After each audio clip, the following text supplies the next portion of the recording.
Not Another Book. What a strange title for a series of bloglets or vloglets about my books and my writing career. Well, basically it's got to that state now in my circle of friends or the fellowship that when I come out with another book they say, not another book. They haven't even read the one before.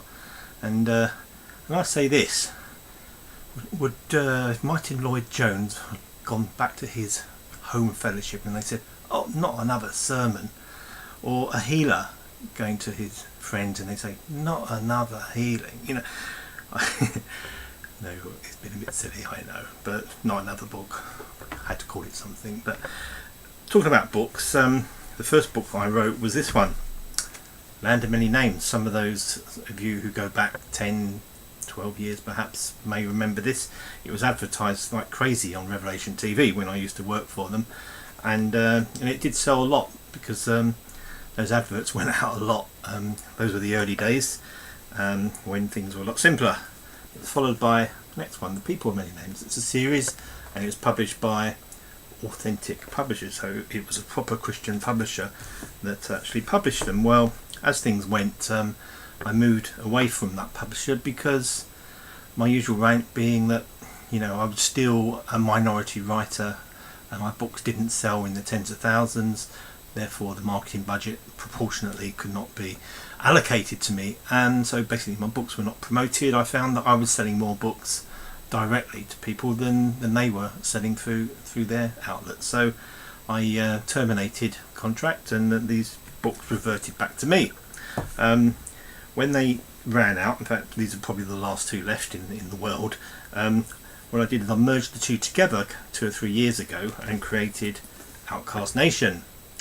Outcast Nation is basically these two books brought right up to date, but sort of added as a single narrative rather than sort of two separate books. The story of the Jews, the story of Israel, meshed together into one story, right from Abraham right up to the present and off into the future. It's a book that has sold reasonably well, or it certainly did when it was these two. It's only £10. I mean, what a bargain. These were £7 each, and now this is just £10. There's a lot there. There's 380 pages, and it does give basically, you know, an answer from my point of view, obviously, to issues such as replacement theology, good or bad, Christian Zionism, the Holocaust, anti-Semitism. Where did it come from? Where did anti-Semitism come from? And I go through the whole of biblical history and church history, and there's a lot of real surprises there, but there are a lot of solutions, and there's a lot of positive chapters about people who were a bit more pro-Jewish. We call them sort of Philo-Semites, people like Winston Churchill, Lord Shaftesbury, William Wilberforce. There are plenty of them around, and this gives the whole story. And those of you who know my writing will know that I am a sort of a tabloid writer rather than a broadsheet writer.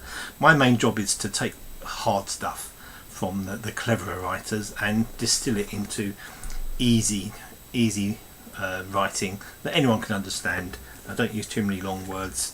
I have a very sort of fast narrative style which people like, and I do encourage you to get that either by itself or part of the pack, one of the packs that we're selling on the website.